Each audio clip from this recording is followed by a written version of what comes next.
Progressive Dictation, February 2025, exercise 3 and 4. Ready, start. Your address has referred to the economic resolution of the AICC session and what you call the bewildering changes taking place in rapid succession. I think changes can seem to be bewildering only to those who wish to remain where they are.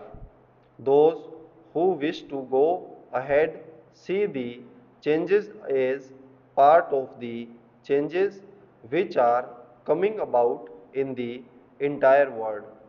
And while you may complain that changes are taking place too fast, let me tell you that there are many in the country who feel that the changes are not taking place fast enough. I do not dispute.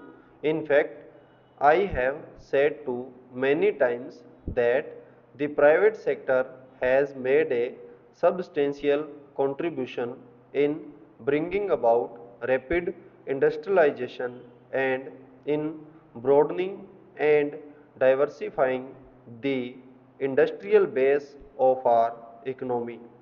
But business and industry should be first to acknowledge that this process of development had itself brought in its wake certain tensions and new problems, and unless these are effectively tackled, further development will be harmed.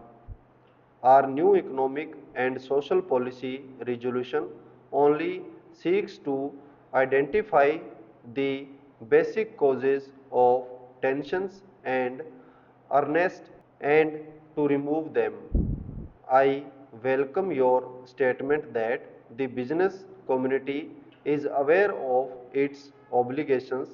This will improve the image of businessmen in the society of which they are a part. It is possible to draw a minimum program of action and to implement it vigorously. Perhaps I could indicate a few possible directions in which business and industry could act in concert and could demonstrate their awareness of their social obligations. One of the most serious problems facing us is the adulteration of food and drugs.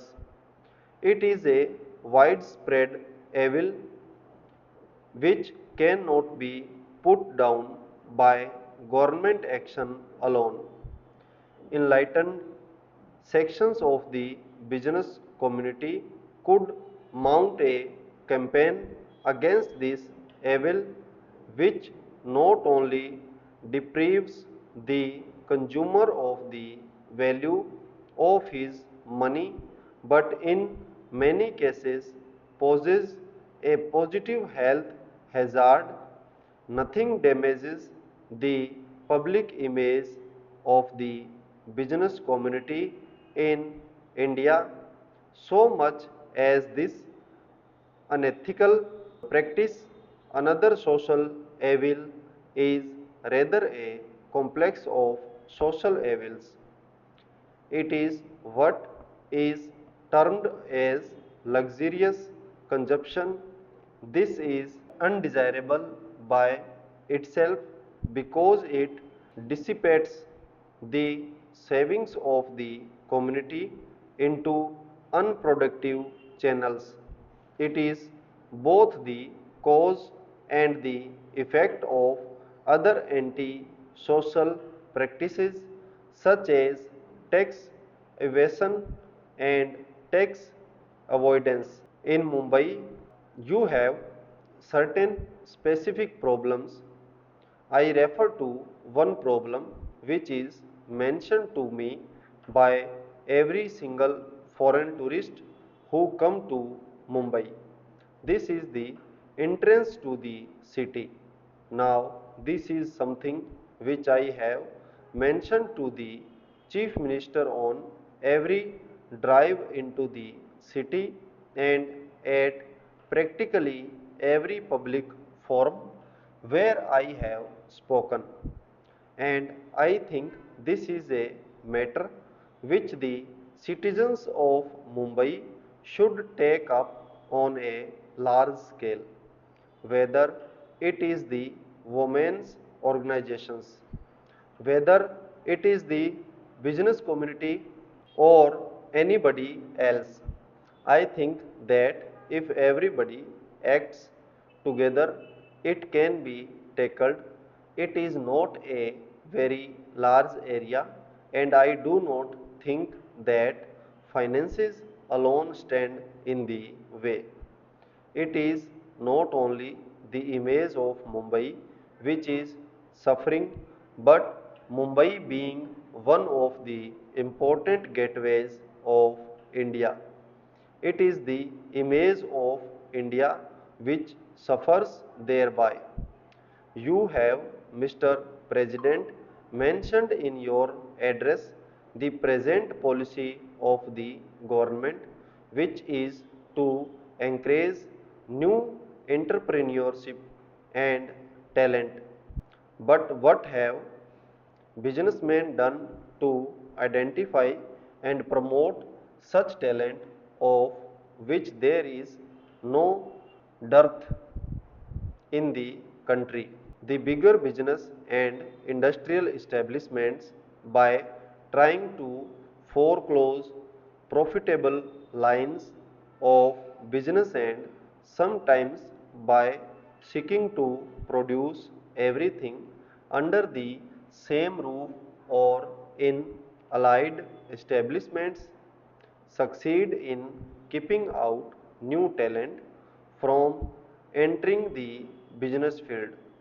Associations such as your and other chambers of commerce should draw up concrete scheme to foster new entrepreneurship and talent. One suggestion which was made at the last meeting of the custodians of the nationalized banks was that some of the senior and professionally qualified executives in bigger establishments who have the necessary skill could step out and start small scale enterprises to provide employment to young engineers and other technical personnel. They will, of course, get all help from the financial institutions in the public sector. Business associations also play an important and more active part in encouraging businessmen and industrialists in the industrially backward areas. As regards the organizational setup of the new nationalized banks, I think there is hardly any need for me to reiterate the assurance which I have already given that we do not propose to set up a top heavy organizational organization, and we do envisage maximum possible freedom and flexibility of operation of individual banks consistent only with certain broad social objectives, and that the functioning will be completely insulted from extraneous political influences. But we do envisage that the banks should function as an active instrument for the furtherance of the economic and social objectives. Stop.